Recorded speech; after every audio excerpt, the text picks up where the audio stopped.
আসসালামু আলাইকুম, সবাই কেমন আছেন?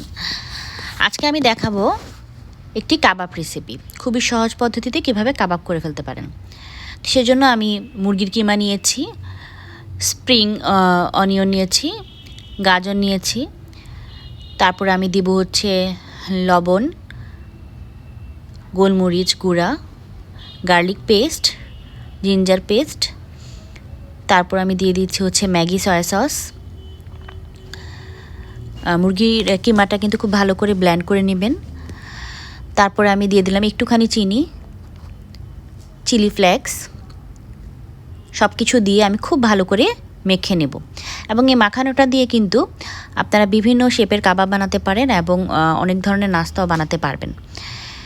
তারপরে আপনারা চাইলে এটা বক্সে করে সংরক্ষণ করে রেখে দিতে পারেন, না হলে সাথে সাথেও বানাতে পারেন। এবার আমি একটু বাটার নিয়ে নিলাম, এগুলো যেন হাতে লেগে না যায়। বাটার দিয়ে আমি এবার একটি কাঠি নিব, কাঠি ছাড়াও করতে পারেন আপনারা চাইলে।